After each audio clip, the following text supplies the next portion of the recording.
Hola, creo que en este episodio me vas a escuchar un poco ronca, ando un poco enferma, traigo tos y alguno que otro dolor de cabeza y por eso he traído también un poquito de dolor de ojos, en fin, algunos malestares que me han impedido pasar mucho tiempo frente a las pantallas, frente a la computadora, que es donde escribo, donde grabo y donde edito mi podcast. Pero bueno, tengo la necesidad de seguir compartiendo y pues aunque sea un poco ronca, pero pues ahí va. Antes de iniciar este episodio, quisiera dejar claro algo que me parece súper importante. En este episodio no pretendo decirte si creo que la psicoterapia funciona o no. No es propiamente ese mi objetivo. Primero que nada, porque estaría dando una opinión bastante generalizada y basada, por supuesto, en mi propia experiencia y escasa experiencia, para ser honesta, porque no me atrevo a juzgar a todos y cada uno de los psicólogos o terapeutas, ni a las tantas corrientes de psicoterapia que existen, que son muchas, y por supuesto no las he probado todas. Tengo muy presente que cada persona tiene una manera distinta de pensar y de percibir las cosas. Y cada quien va a hablar de acuerdo a cómo haya sido su experiencia. Así que para ser clara, lo que pretendo compartir en este episodio es lo que yo he podido observar, analizar, introspectar y concluir con respecto a mi propio proceso de psicoterapia, el cual comprende un periodo aproximadamente de 2 años. Comenzando por decir que la psicoterapia para mí, digamos que no inició propiamente al acudir con un psicólogo o terapeuta, sino que ocurrió de manera misteriosa y muy profunda cuando comencé a conectar con mi espiritualidad, de lo cual quizá más adelante llegue a compartir algo de eso en este podcast. Digamos que mi proceso de sanación inició desde tiempo antes, cuando comencé a hacerme responsable de lo que ocurre en mi interior, cuando empecé a trabajar con mi oscuridad. Más que la meditación, hubo una herramienta en especial que apareció en mi camino y que me hizo comenzar a cambiar mi percepción de las cosas. Y gracias a ello fue que me decidí a buscar apoyo psicoterapéutico ya en forma, porque cuando aprendes a ver y a hacerte consciente de tu oscuridad y de la manera en que opera tu mente, cada vez se vuelve más sencillo, no más fácil, pero sí más sencillo, poder entrar en un proceso de psicoanálisis interno. Y ese psicoanálisis te lleva a tomar conciencia de todo lo que ocurre en tu vida. Si algo agradezco como persona neurodivergente es que tengo la capacidad para hacer eso, para ir por mi propia cuenta internándome en procesos introspectivos cada vez más profundos. Pero por supuesto nada de eso es gratis, ni ocurre de la noche a la mañana. Requiere de entrenamiento mental, de entrar mucho en el silencio, a observar todo aquello que incomoda y que a veces duele mucho, pero que es totalmente necesario para poder conocerte a ti mismo. Cada persona vive su proceso de psicoterapia de forma distinta. Hay quienes lo buscan porque se encuentran en un momento crítico en sus vidas, en absoluta desesperación. Se sienten bloqueados sin sentir que avanzan, que temas como la ansiedad, la depresión e incluso pensamientos suicidas comienzan a rebasar su capacidad para mantener cierto equilibrio en su vida diaria. Hay quienes están atravesando por momentos de duelo, conflictos de pareja, una situación familiar fuerte, etc. Y hay quienes no propiamente tienen problemas de ese tipo, pero que pueden estarse sintiendo perdidos, confundidos o con falta de claridad para tomar ciertas decisiones importantes en su vida. En fin, cada situación es diferente y cada persona buscará el camino que más le resuene para solicitar ayuda. Hoy en día existen diferentes alternativas. También existen coaches de vida, coaches transpersonales, existen prácticas meditativas específicas, retiros de silencio, plantas sagradas, psicodélicos, terapias de sound healing, etc. Vaya, la psicoterapia no es la única opción y no es tampoco siempre la mejor opción. No para todos. Va a depender mucho de lo que necesite cada persona. Pero para que cada uno de nosotros sepa qué es lo que necesita, se requiere definitivamente una buena dosis de autoconocimiento.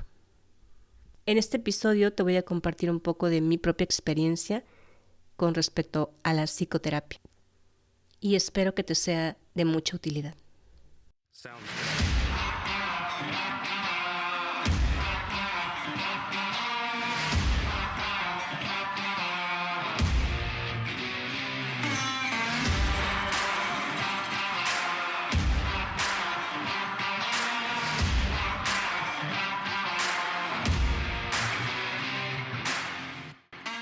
Libérate, un podcast creado desde el amor y la conciencia, con la firme intención de ayudarte a abrir tu mente y tu corazón, de impulsarte a cuestionarlo absolutamente todo. ¿Por qué piensas lo que piensas? ¿Por qué sientes lo que sientes? ¿Por qué dices lo que dices?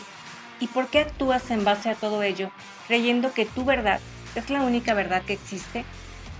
Soy Rubí Elena y en este espacio te compartiré qué es el autismo en primera persona. Cómo piensa, cómo siente y cómo percibe el mundo una mente neurodivergente. Te compartiré parte de mi historia personal. Cómo fue que a mis 38 años, tras una intensa búsqueda interior, me enteré que soy autista grado 1, o lo que antes se conocía como síndrome de Asperger. ¿Cómo ha sido mi proceso de autoconocimiento? ¿Cómo he cambiado la percepción que tenía de mí misma, aprendiendo a ver mi hipersensibilidad como un don?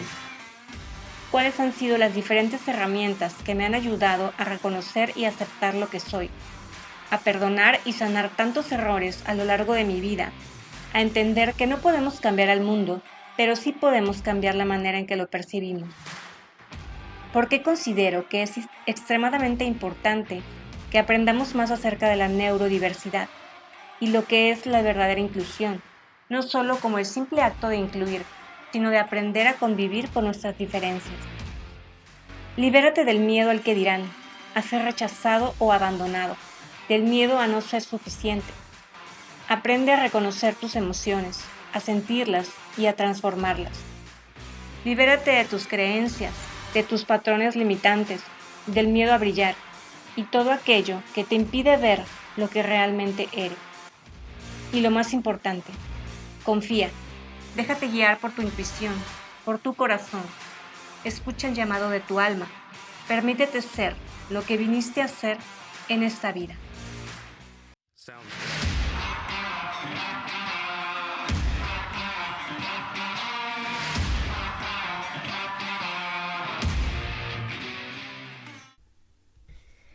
Pienso que no podemos entregarle a otra persona el absoluto poder de lo que ocurre en nuestra mente, ni en nuestras emociones, ni permitirnos ser influenciados a tal grado de que otros decidan por nosotros o nos digan qué hacer.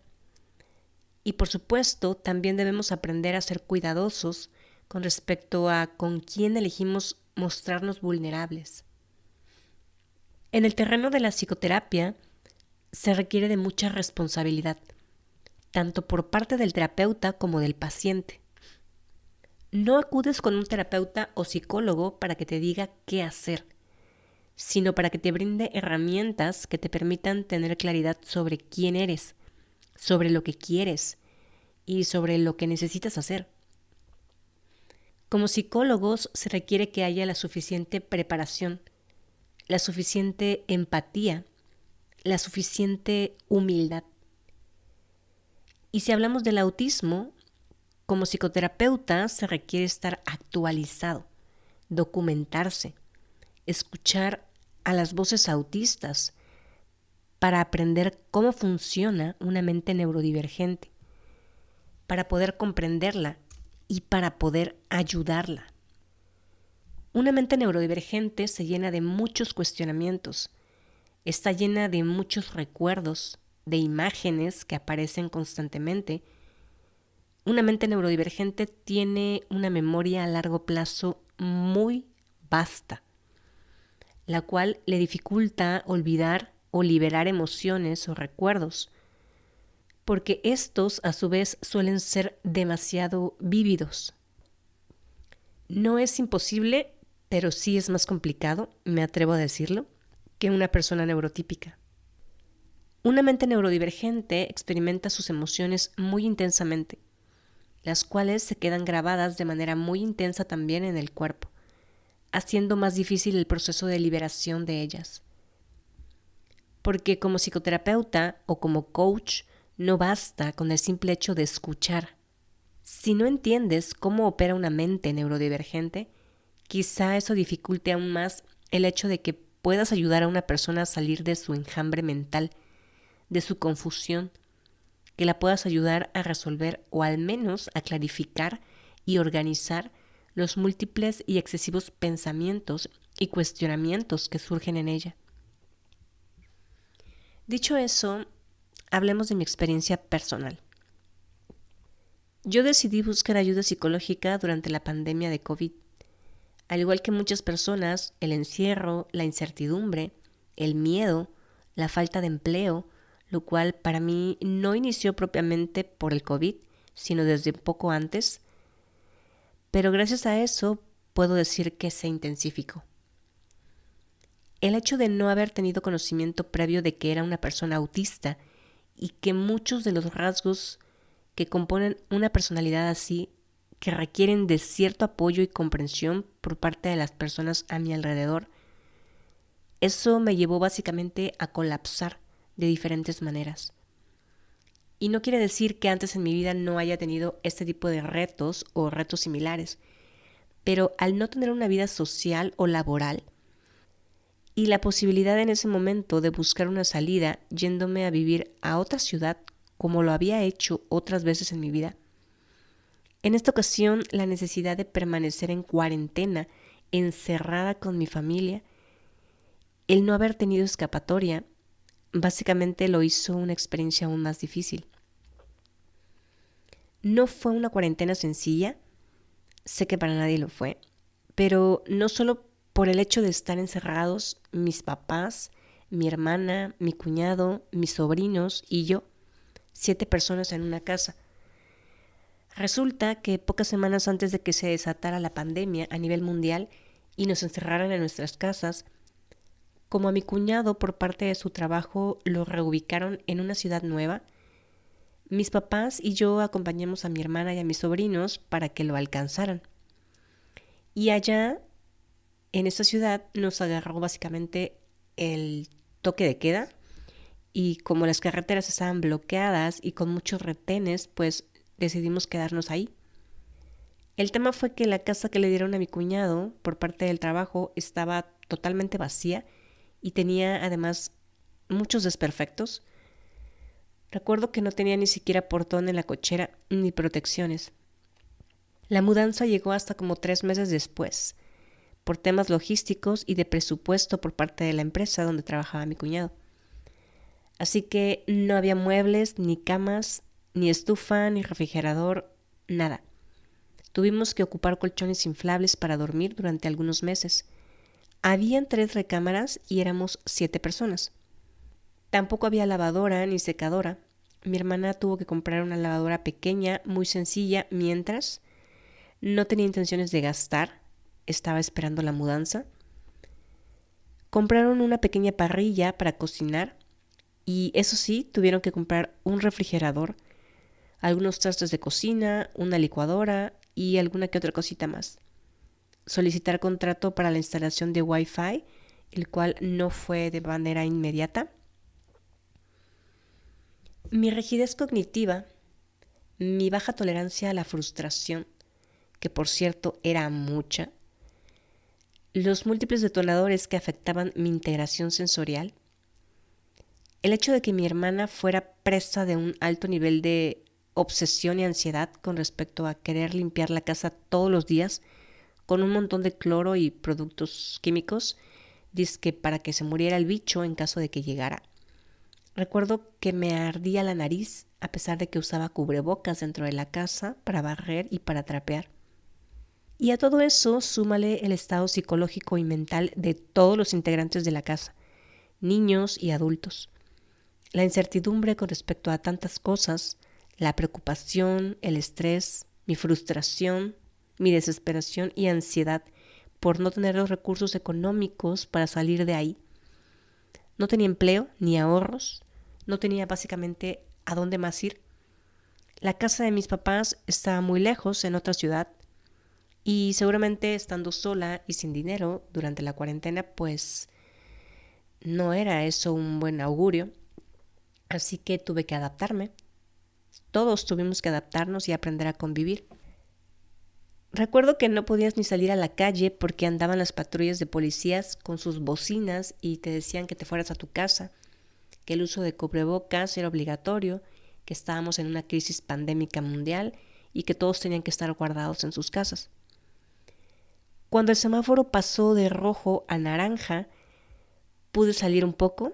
Recuerdo que por las mañanas me salía en tenis y gorra y caminaba entre 7 y 10 kilómetros recorriendo la ciudad que estaba casi desierta. Parecía como de película, de esas en las que hay toque de queda porque andan los zombies sueltos por todos lados matando gente y no ves a nadie afuera en la calle después de cierta hora. Jamás había presenciado una escena así, aunque también me daba un poco de miedo porque parecía tan desértica la ciudad que bien te podía salir un fulano o un auto de repente y me secuestraba y nadie se enteraba de nada.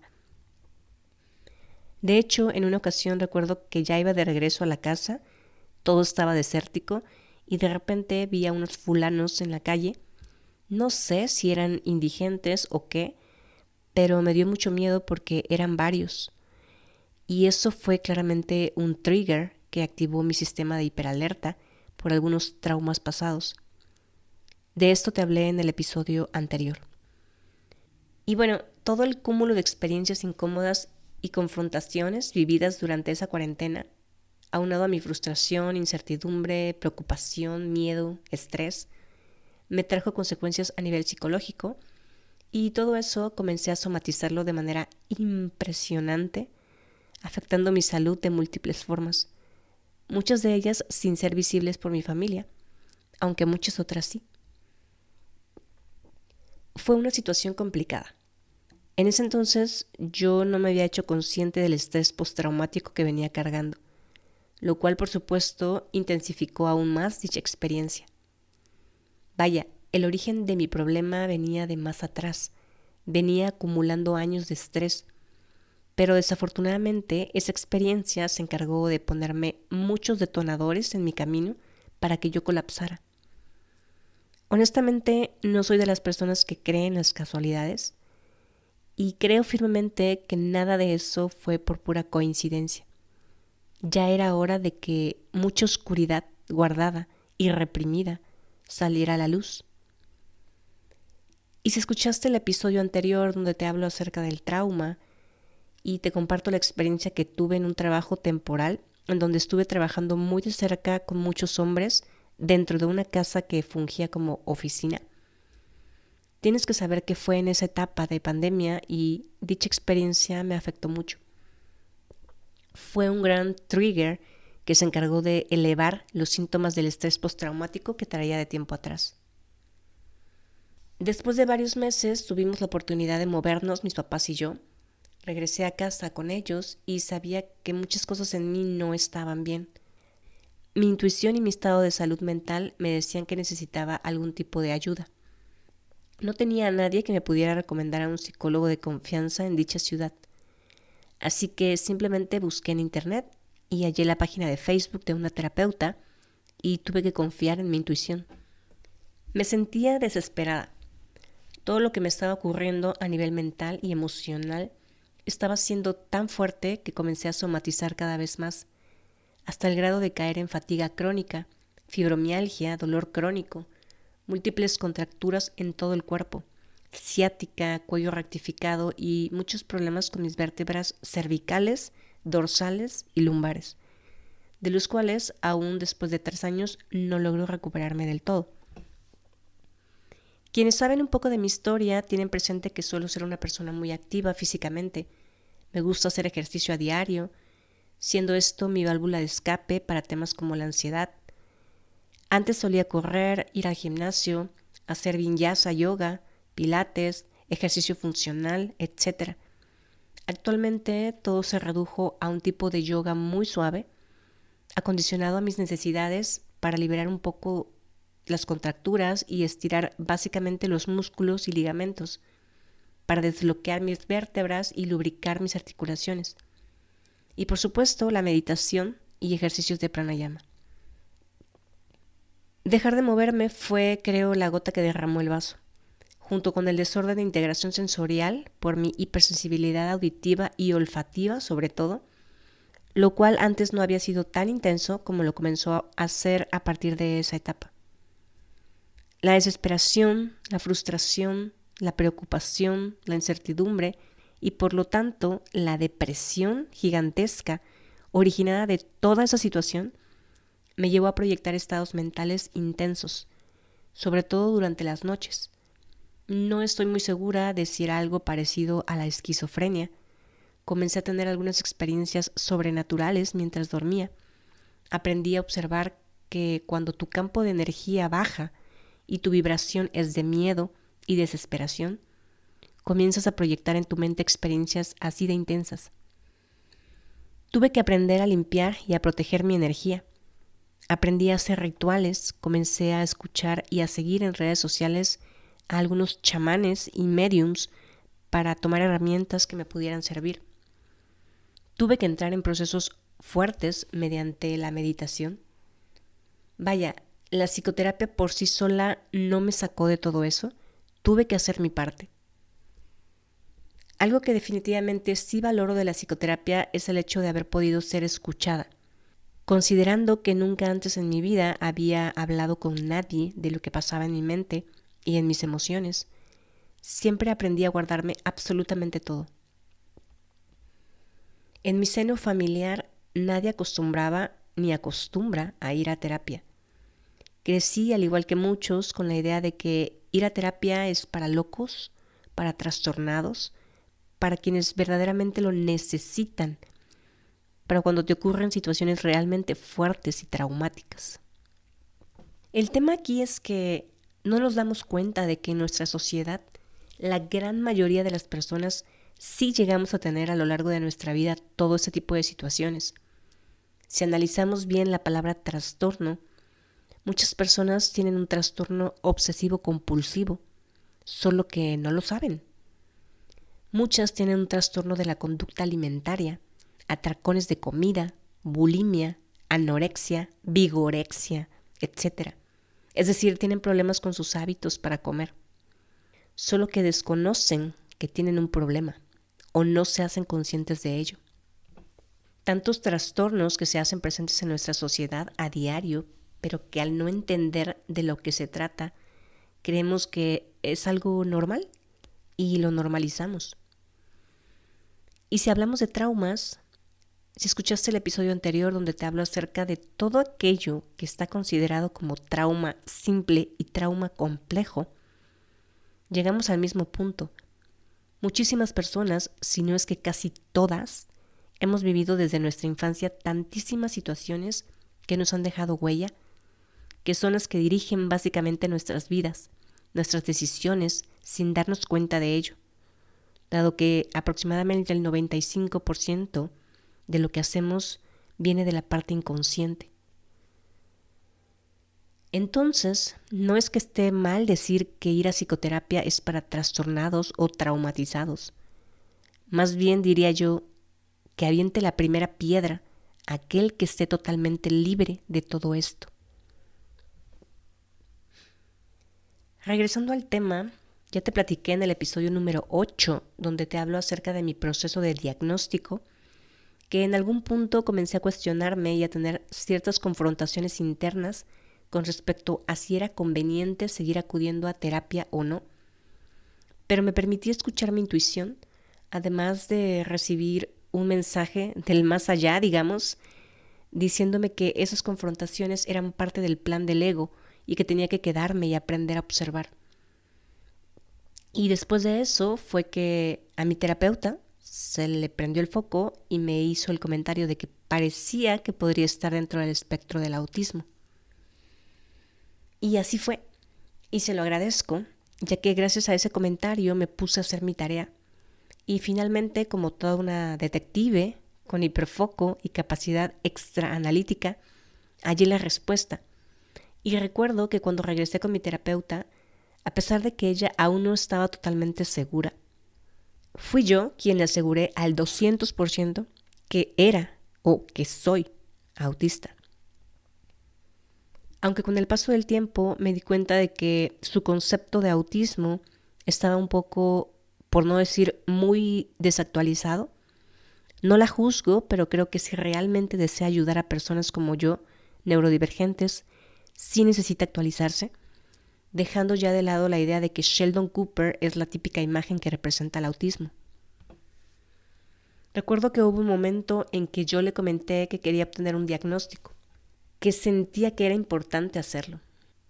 Sin embargo, ella me hizo 2 observaciones que no me ayudaron mucho, que digamos, y tuve que entrar en un proceso meditativo y de excesivo autoanálisis, haciéndome preguntas profundas a mí misma para poder avanzar en mi proceso, a pesar de sus comentarios. Recuerdo que me cuestionó que para qué quería yo un diagnóstico, para qué creía que me iba a servir. Que en su opinión lo más importante era que yo lo supiera para que trabajara en mí misma.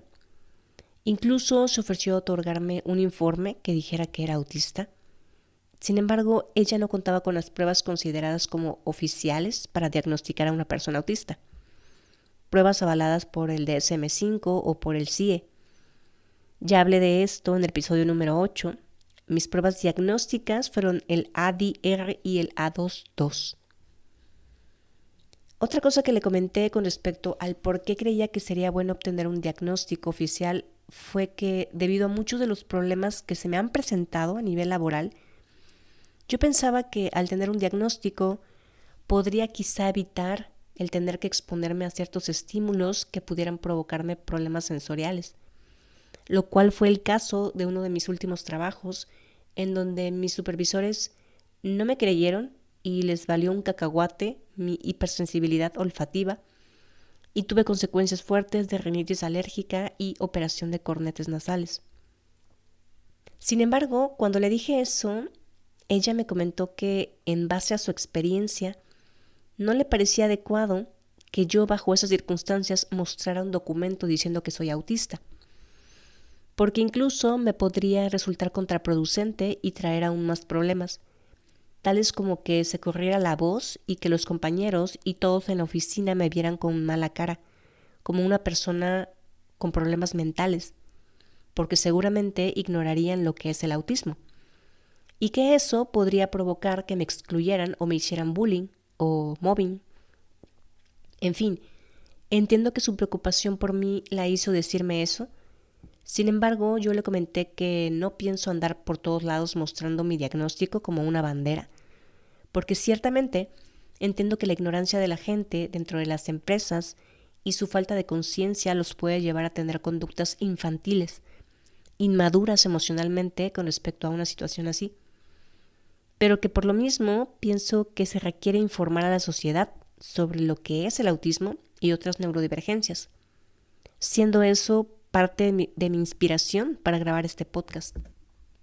No fue fácil para mí no sentir mucho su apoyo para la búsqueda de un diagnóstico oficial. Sin embargo, eso no me importó y decidí buscar por mi cuenta algún lugar para irme a hacer las pruebas. Por supuesto, ella no se enteró sino hasta que ya tenía el diagnóstico en mis manos, y por supuesto decidí compartírselo, dado que era mi terapeuta de cabecera. Y sé que su opinión pudo haber tenido una fuerte influencia en mí para autosabotearme y caer en el síndrome del impostor, lo cual me hubiese impedido avanzar en mi proceso de autoconocimiento. Pero afortunadamente no fue así. Hubieron otro tipo de situaciones que me llevaron a tener conflicto interno, como por ejemplo que el hecho de no haber ido a terapia nunca antes en mi vida me hacía sentir la necesidad de hablar de tantas cosas que nunca antes había externado. Incluso recuerdo haber hecho listas de todos los temas que me parecían importantes y que creía que era necesario abordar. El tema era que no me daba abasto hablando y hablando, y no me alcanzaba con tan solo 1 hora a la semana para hablar de todo lo que sentía la necesidad de hablar. Incluso recuerdo que hubo una temporada en que estuve yendo 2 veces por semana a terapia porque en una sesión trabajábamos con biomagnetismo y otro tipo de terapias holísticas y sí o sí necesitaba otra sesión única y exclusivamente para hablar. Muchas veces me llegué a frustrar porque estando básicamente a la mitad contando una historia, me decía que ya se había acabado el tiempo y ya tocaba atender al siguiente paciente, y eso me generaba mucha ansiedad. A raíz de eso tuve que aplicarme aún más con las meditaciones para calmar mi mente y aguantar hasta la siguiente semana en que la vería. Con el paso del tiempo empecé a notar que mi nivel de frustración y ansiedad estaban latentes, porque durante la semana previa a mi terapia, mi mente estaba muy movida intentando organizar todas las ideas que iban surgiendo con respecto a los temas que quería abordar durante la siguiente sesión, pero eran demasiados. Y además de que eso me estresaba cañón, era curioso porque justo un día antes o ese mismo día de la terapia surgía algo importante y se convertía en prioridad para ser abordado en esa sesión y por lo tanto todos los planes que había hecho en mi mente se quedaban en stand-by y eso hacía que sintiera que no avanzaba en mi proceso. Recuerdo que llegué a comentarle en alguna ocasión que debido a todo lo que estaba aprendiendo del autismo por mi cuenta y sobre cómo opera mi mente, mis procesos mentales y según lo que alcanzábamos a trabajar en las terapias, sentía que no estaba avanzando, no lograba salir del bucle en el que me encontraba. Y eso me llevaba a pensar y a sentir que necesitaba algo más, otro tipo de apoyo. Incluso llegué a comentarle sobre ciertas cosas que estaba descubriendo, que iban saliendo de mi subconsciente y que sentía la necesidad de abordarlas. Temas como la amnesia disociativa, la disforia sensible al rechazo, algunos traumas. Y no la culpo, pero creo que le hacían falta herramientas para poder ayudarme con todo eso. Hubo una experiencia que le comenté que me había ocurrido hacía un tiempo, justo durante la pandemia, y ella sugirió que pudo haber sido un viaje astral. Sin embargo, gracias a mi proceso de autoconocimiento, hoy sé que fue más bien una disociación que me llevó a salirme del cuerpo, dado que al parecer fue una situación difícil de procesar para mi sistema. Antes no lograba entender algunas reacciones que ocurrían en mi cuerpo ante determinadas circunstancias, pero gracias a todo lo que he aprendido por mi cuenta, a todo lo que me he dedicado a estudiar, de las neurodivergencias, de cómo opera la mente, de psicología, de los estados de conciencia, gracias a eso puedo decir que he ido aprendiendo a conocerme.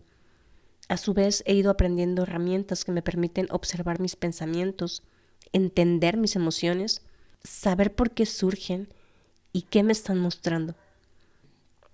Gracias a todo ello he aprendido a relacionar situaciones del presente con hechos pasados, lo cual me lleva a entender qué es lo que necesito liberar de esas experiencias y por supuesto cuál es el aprendizaje que debo tomar de ello. En resumen, creo que aparentemente mi terapeuta se quedó sin herramientas suficientes para poder ayudarme. No estoy diciendo que no sea buena en lo que hace. Le agradezco haberme brindado un espacio seguro para expresar muchas situaciones de mi vida que nunca antes me había atrevido a hacer con nadie. Le agradezco que me haya escuchado durante horas y horas. Agradezco su interés y su intención por ayudarme. Agradezco haber podido verme a través de ella, Creo firmemente en la ley del espejo y en que las personas que llegan a nuestras vidas son las correctas para enseñarnos cosas de nosotros mismos que no hemos podido ver. Sin embargo, me atrevo a decir que muchas personas neurodivergentes traemos una mochila muy cargada de cosas que no son fáciles de detectar ni de entender y que desafortunadamente no es sencillo hallar profesionales que estén lo suficientemente capacitados para apoyarnos. Tanto es así que se ha mal diagnosticado durante mucho tiempo a tantas mujeres, invisibilizando sus neurodivergencias. Finalmente, y por cuestiones del destino, esa relación terapeuta-paciente terminó. Sentía que ya no daba para más y las estrellas se alinearon y elegí buscar otra opción. También a través de internet hallé a otra terapeuta, la cual trabajaba con un método en el cual incluye la terapia de EMDR para reprocesamiento de traumas. Sin embargo, solo estuve con ella como por 5 terapias y decidí que tampoco me estaba ayudando mucho, además de que no me sentía totalmente en un espacio seguro por lo siguiente. Desde nuestra primera sesión, con la intención de darle contexto del por qué yo estaba buscando apoyo psicológico, le dije que no hacía mucho, tras un proceso intenso de búsqueda interior, obtuve mi diagnóstico de autismo y que todo ello conllevaba una vida de muchos cuestionamientos y experiencias difíciles, las cuales cada vez más iba logrando entender gracias a ir entendiendo muchos de los rasgos que conforman una personalidad neurodivergente. Después de haberle dicho todo eso, creí que me llegaría a solicitar tanto mi diagnóstico de autismo como el perfil sensorial, el cual también le había mencionado. Sin embargo, nunca me pidió nada de eso. Recuerdo que solo me hizo una pregunta. Dijo, ok, entonces, ¿tú ya asumiste que tienes esa personalidad? Y yo me quedé con cara de ¿what? O sea, ¿cómo? Vaya, como diciéndome, ¿tú ya te hiciste la idea de que eres autista? Y yo, o sea, es que soy autista. Incluso recuerdo que le comenté que estaba grabando un podcast donde hablo acerca de mi experiencia de vida como autista. El caso es que creí que había sido solo mi percepción en ese momento. Muchas veces suele ocurrirme que mi manera de expresarme o no se logra entender bien, o no me logro explicar, o la gente suele tener una interpretación equivocada, interpreta lo que quiere, o yo interpreto algo distinto, no sé. Pero en muchas ocasiones suele ser complicada la comunicación. Y en eso sí tengo que estar de acuerdo cuando se dice que el autismo se caracteriza por problemas en la comunicación y en las relaciones sociales. Sin embargo, hago énfasis en que no se trata de un déficit en la comunicación, no siempre, sino que es como si no habláramos el mismo idioma. No me atrevo a decir quién está mal o quién está bien, porque se convertiría en una lucha de poder, pero me atrevo a decir que gracias a lo que he aprendido de la comunicación no violenta, a las charlas que he presenciado y a los talleres que he tomado, es claro que la gente no sabe comunicarse, o no sabemos comunicarnos, pues solemos dar por sentado muchas cosas, solemos hacer suposiciones y malinterpretar emociones y sentimientos, confundiéndolos con pensamientos, ideas y creencias. En fin, ese tema queda para otro episodio del podcast.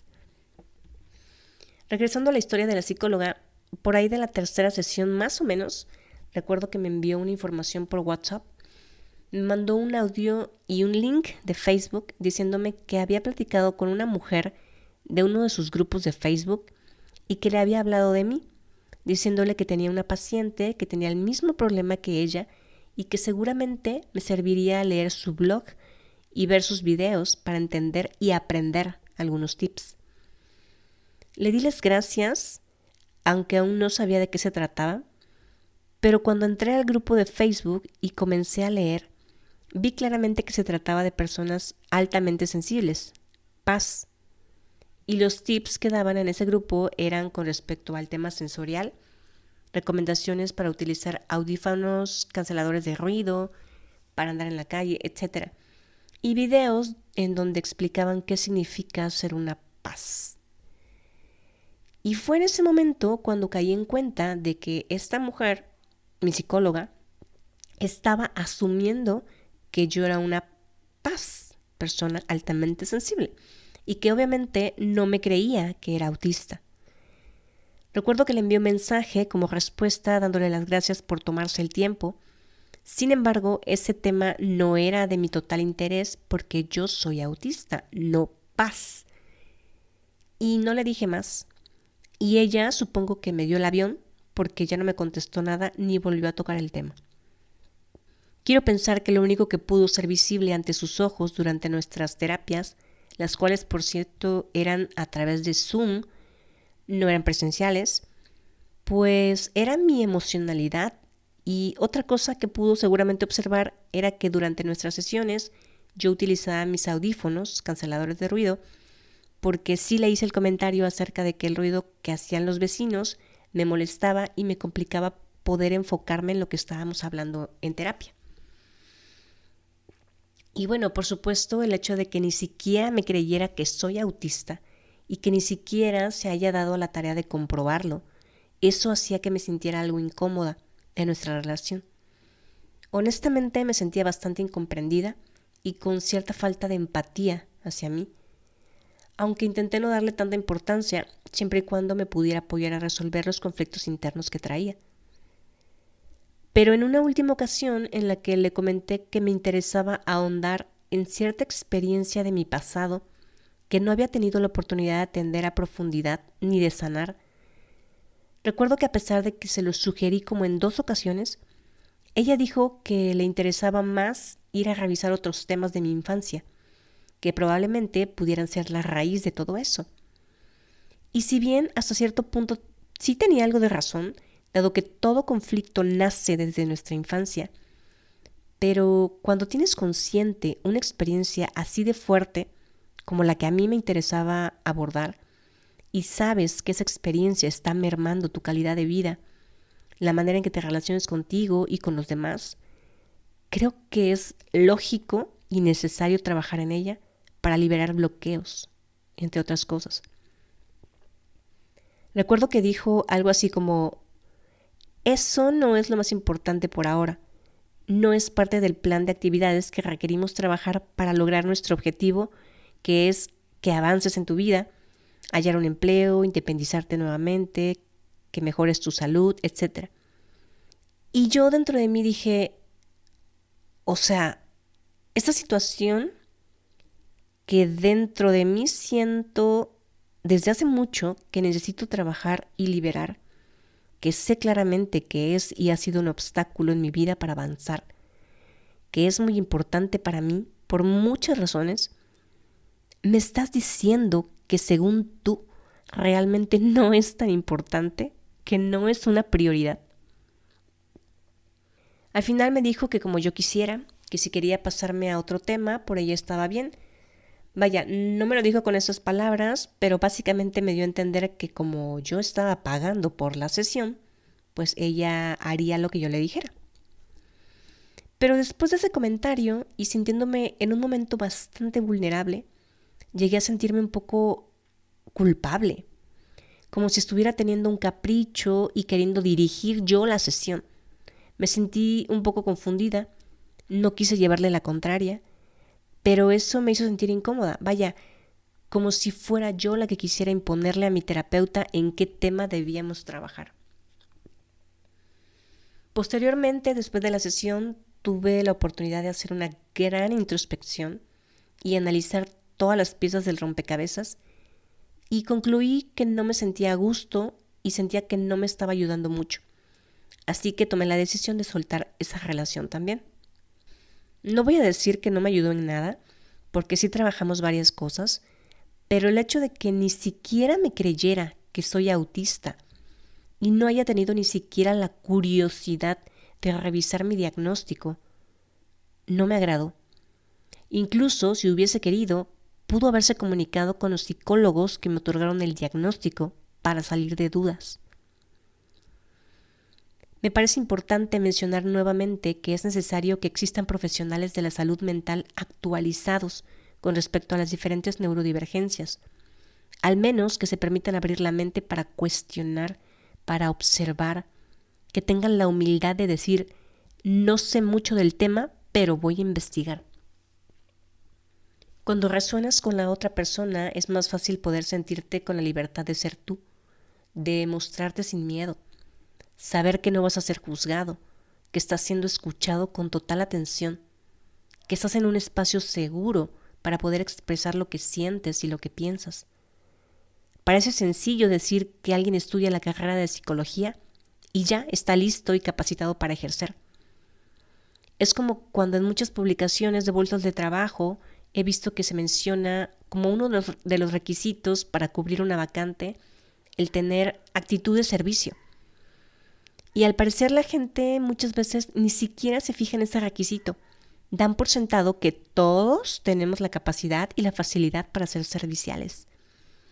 Y como no existe un papelito que te puedan pedir para comprobarlo, pues da igual.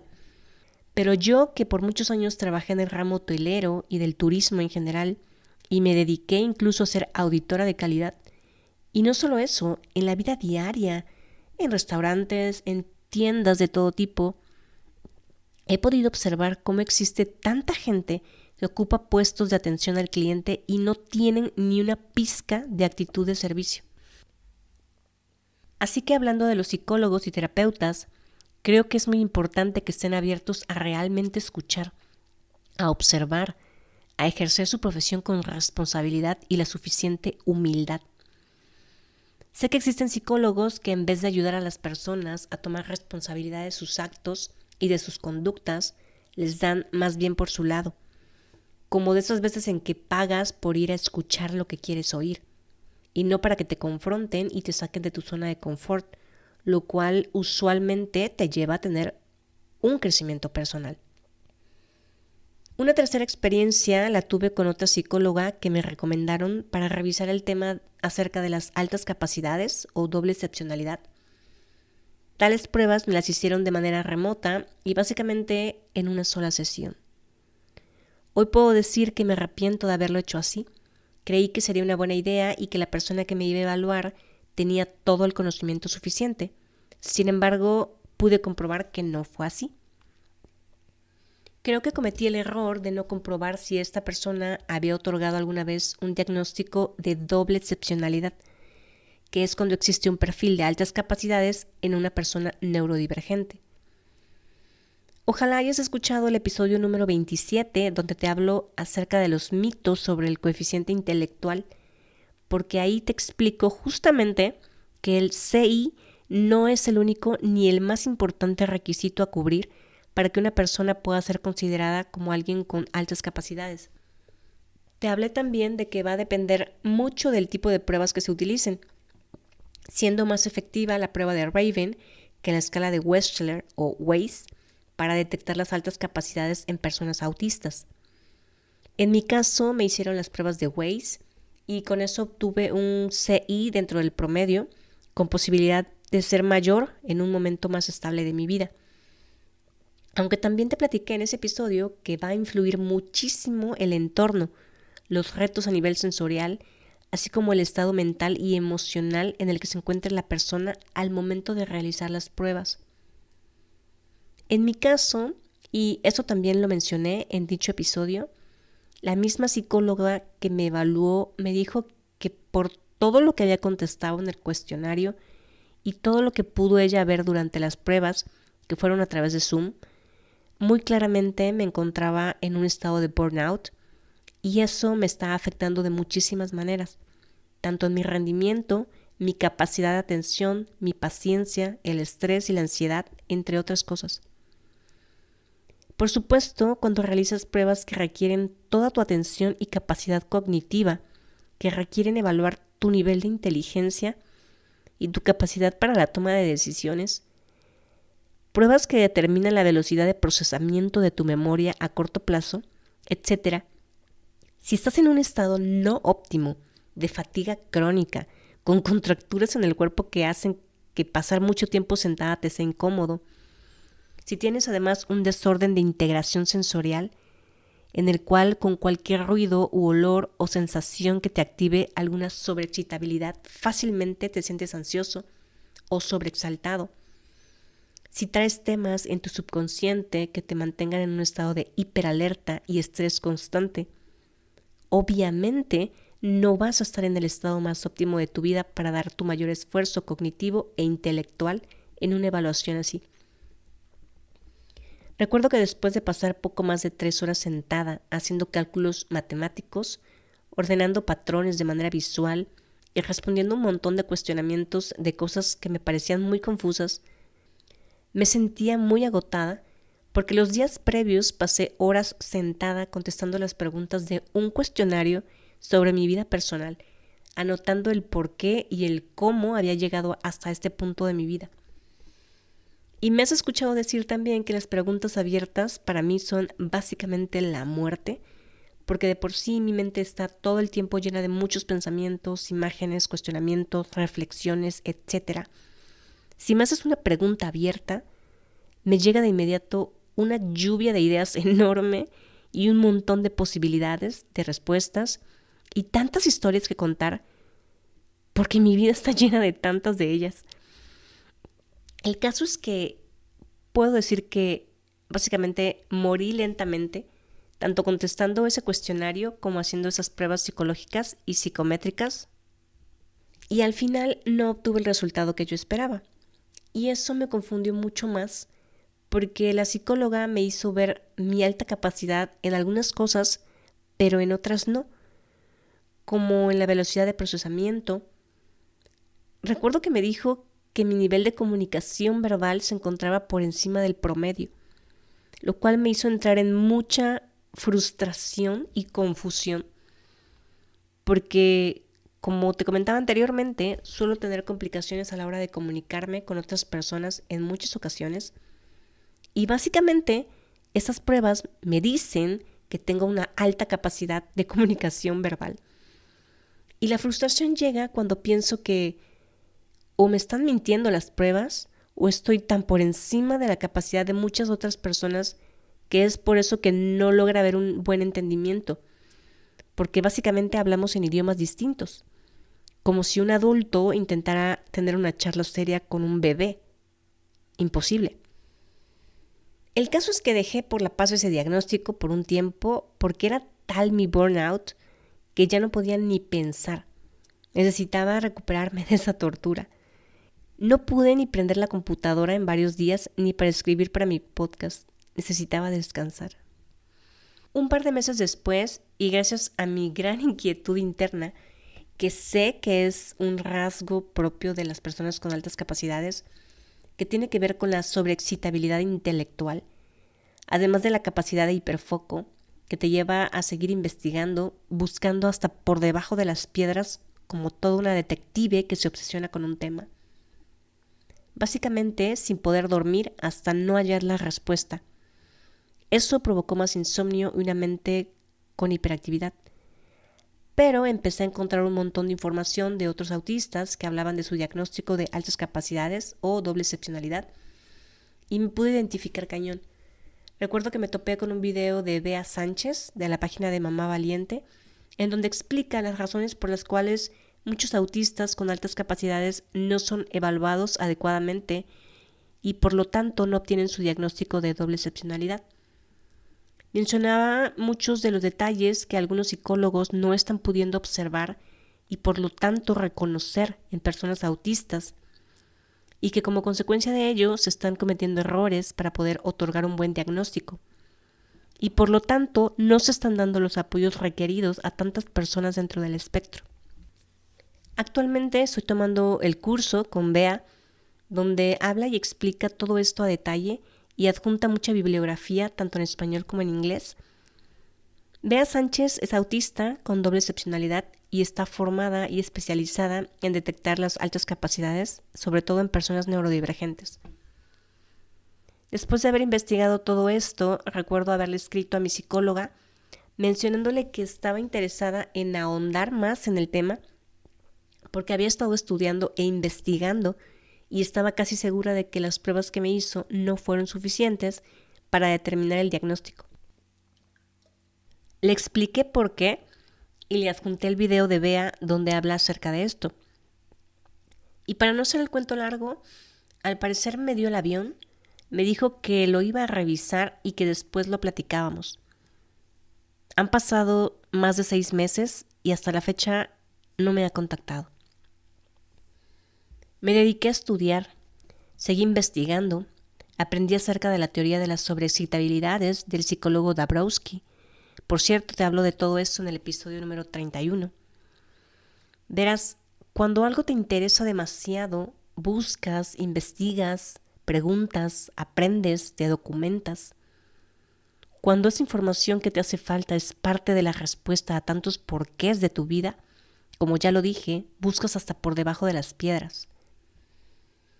Todo lo que he aprendido a raíz de que soy una persona neurodivergente me ha llevado a conocerme de una forma en que jamás antes me pude haber imaginado. Desafortunadamente no puedo decir que los profesionales de la salud mental que me han acompañado durante mi proceso me han dado todas esas respuestas, porque no es así. He aprendido a confiar en mi intuición, a escucharme, he aprendido a observar la manera en que opera mi mente y todo lo que hay en ella, aunque muchas veces eso haya sido y siga siendo doloroso. Sé que a muchas personas les da miedo, terror, observar y hacerse conscientes de todo lo que hay en su cabeza. Muchas personas hablan del autoconocimiento, pero son pocas las que realmente saben y entienden lo que eso significa. Conocerse a uno mismo implica conocer todos aquellos rincones oscuros que hemos evitado ver desde que somos niños, que hemos aprendido a esconder, a reprimir. Ciertamente, a veces puede ser de mucha ayuda acudir a la psicoterapia, sobre todo cuando no has aprendido ningún tipo de herramienta para trabajar contigo mismo, para tomar conciencia de quién eres. Todo empieza haciéndote cuestionamientos profundos. Parece fácil, pero estamos acostumbrados a quedarnos conformes o a resignarnos muchas veces con las respuestas que nos dan nuestros padres, nuestros profesores, nuestros hermanos mayores, nuestros amigos, un sacerdote, incluso gente del gobierno. Recuerdo que desde pequeña nunca me quedé conforme o satisfecha con las respuestas que me daba mi papá, del porqué de las cosas, y ese tipo de confrontación con la autoridad, que sé que es uno de los tantos rasgos que se hacen presentes en las personas con altas capacidades, me sigue ocurriendo hasta la fecha. Creo que por algo he sido presa fácil de la rabia y la impotencia en muchos momentos de mi vida, en mis trabajos sobre todo, y el experimentar esas emociones con sobreexcitabilidad me ha llegado a afectar muchísimo, sobre todo porque gran parte de mi vida siempre elegí reprimirlas, porque fue eso lo que aprendí a hacer. Muchos autistas, y me incluyo, nos hemos quejado y enojado por no haber sabido desde hace años que somos autistas, creyendo que si lo hubiésemos sabido las cosas hubieran sido diferentes. Pensamos que habríamos tenido más apoyos, más comprensión. Creo que es una fase por la que pasamos muchos. Pero también hemos logrado reconocer durante nuestro proceso de toma de conciencia que el haber sabido que éramos autistas desde antes quizá no iba a resolver nada, o no mucho. Pienso que si hoy en día ni siquiera los profesionales de la salud mental están lo suficientemente capacitados y actualizados con respecto a las neurodivergencias, antes estaba peor la cosa. Quizá en vez de ayudarnos, lo único que hubieran hecho era medicarnos, que es lo que han hecho con muchos autistas, y etiquetarnos como enfermos mentales, con déficits en la comunicación y en las relaciones sociales. Es así como se ha interpretado el autismo hasta ahora. Todo eso pudo haber sido un gran bache en nuestro camino, en caso de haber sabido desde hace tiempo que éramos autistas. Creo que gracias a que muchos autistas adultos estamos alzando la voz en las redes sociales principalmente, es que comenzó a sonar la alarma. Gracias a eso se están despertando todos, los investigadores, científicos, psicólogos, psiquiatras, etc. Aunque desafortunadamente hay quienes solamente están aprovechándose del boom para sacar provecho y vender sus formaciones dizque para convertirte en experto en el autismo. Lo cual me da mucha risa porque es un hecho que estamos aún en pañales a nivel mundial con respecto al tema. y algunos osan vender talleres y formaciones diciendo que te van a convertir en un experto. Literal, me he topado con un montón de esos cursos. Con todo esto, no intento decir que acudir con un psicoterapeuta no sea buena idea. El poder sentirte escuchado por alguien no tiene precio, sobre todo cuando no tienes muchos amigos que estén dispuestos a hacerlo. Aprender a escuchar es un don. Y aunque tengas amigos, creo que muy pocas personas cuentan con alguien con quien realmente puedan sentirse en absoluta confianza para abrirse a hablar de temas personales. El tema es que hasta para acudir con un terapeuta hay que saber discernir, detectar cuando lo que te dicen tiene sentido o no, si la manera en que trabajan contigo y con tu mente es lo que realmente necesitas o si solo te están dando a tole con el dedo. Necesitas sentirte en confianza, sin miedo a decir lo que sea que pienses, sin miedo a externar tus emociones. Algunos terapeutas, aunque tienen la mejor intención en ayudarte, si ellos mismos no han pasado por una situación por la que tú estás pasando, por más empatía que intenten desarrollar, no va a ser suficiente. Sea como sea, el autoconocimiento es clave hasta para poder elegir a un terapeuta o un psicólogo. Ir con un terapeuta no significa que te va a resolver la vida. Un buen terapeuta te va a impulsar a pensar por ti mismo para obtener esa claridad que necesitas. Te va a brindar un espacio seguro para liberar lo que sea que necesites liberar. Te va a ayudar con algunas herramientas para tomar cierto grado de conciencia en tu vida y para tomar responsabilidad de tus actos. También es importante saber que no se trata de pasar años en psicoterapia ni ir a cada rato que creas necesitarlo. Por supuesto, no generalizo. Ya dije al principio que si estás en un estado de total confusión, desesperación, con niveles altos de ansiedad, pensamientos suicidas, etc., obviamente, si no sabes cómo salir de ahí, por supuesto, busca un terapeuta. A lo que voy es que habemos personas a las que se nos queda corta la psicoterapia, que necesitamos algo más que eso. En mi caso, me he ido adentrando en otro tipo de procesos que me están resultando hasta cierto punto más productivos, más liberadores, pero a su vez mucho más intensos, porque trabajar con la mente consciente, desde la razón, como suele hacer la psicoterapia, intentando controlar los pensamientos, entender las emociones, intentando acomodar los recuerdos como si quisieras armar un rompecabezas, puede ser muy agotador, muy frustrante y estresante. La mente humana, por naturaleza, busca siempre darle un sentido a todo. Sin embargo, a veces eso no es posible. Y en ese querer forzarnos a hacerlo, se nos puede pasar la vida. Yo he intentado hacerlo y he perdido varios años de mi vida, porque es como si te quedaras en una pausa eterna, queriendo entender el porqué y el para qué de todo lo que te ha ocurrido. La psicoterapia puede ser útil en algún momento de tu vida, puede ayudarte a encaminarte hacia cierta dirección, sobre todo cuando andas muy perdido, cuando no tienes ni siquiera alguien de plena confianza para compartirte desde la vulnerabilidad. Y hablando de la vulnerabilidad, también tienes que aprender a observarte, a observar tu proceso, saber cuando la persona que tienes enfrente y que se supone está ahí para darte luz y guía, para ayudarte a salir de entre tanta oscuridad, algunas veces te puede influenciar y llevarte a tocar aún más oscuridad. Digo esto porque sé que se han dado casos en que algunos psicólogos varones se llegan a aprovechar de que muchas mujeres se encuentran en estados de mucha vulnerabilidad y buscan tomar ventaja de ello, relacionándose con ellas de maneras abusivas, porque cuando una mujer se encuentra vulnerable, busca sentirse protegida, escuchada, amada, y desafortunadamente con los cuentos de las princesas Disney que nos tragamos durante nuestra infancia, muchas solemos idealizar hasta a nuestros coaches y terapeutas. Y puede resultar peor la cosa. Así que aguas con eso. Sé de muchas personas a las que les han servido los retiros de silencio.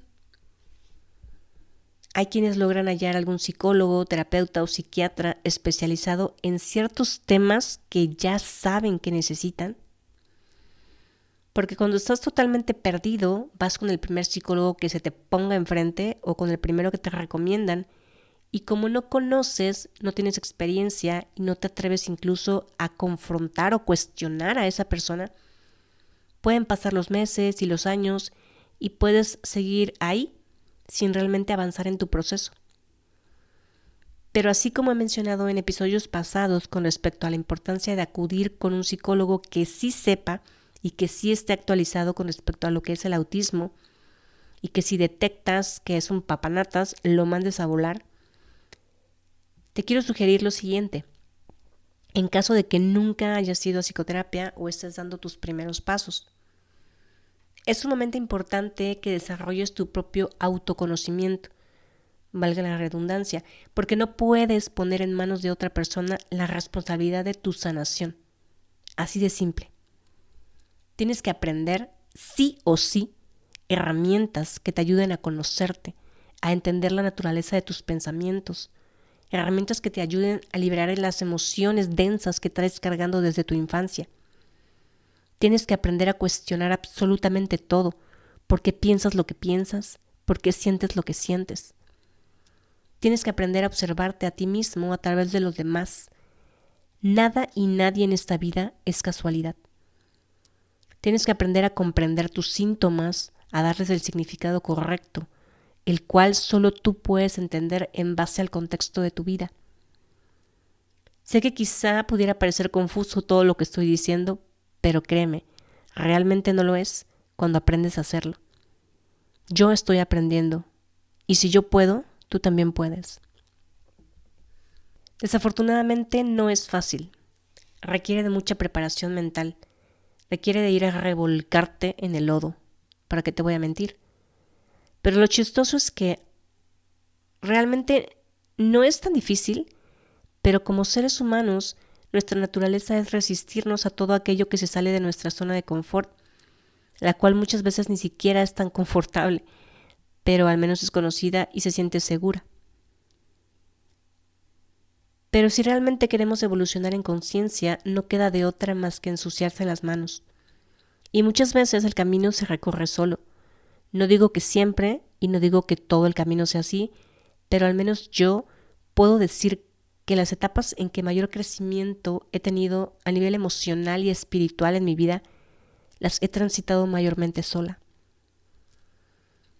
Sé que a muchos les da flojera adentrarse en procesos así, y es que, por supuesto, es más fácil vivir distraídos y ocupados todo el tiempo, con la máscara y la armadura puesta, porque así no te enteras mucho de lo que pasa en tu interior. Aunque tus relaciones no estén del todo bien, tu situación económica o laboral no te guste, tu salud no sea la mejor, siempre está la opción de buscar culpables, de creer que todo el mundo está mal, menos tú. Siempre está la opción de vestirte como víctima y de creer que todo te pasa a ti. Pero bueno, no me creas nada, solo paso por aquí compartiendo lo que pienso, lo que siento, lo que se me ocurre. Sinceramente no creo que mi verdad sea la única verdad que existe. También me permito cuestionarme eso. Estoy dispuesta a abrir mi mente. Lo que me funciona a mí no quiere decir que te tenga que funcionar a ti.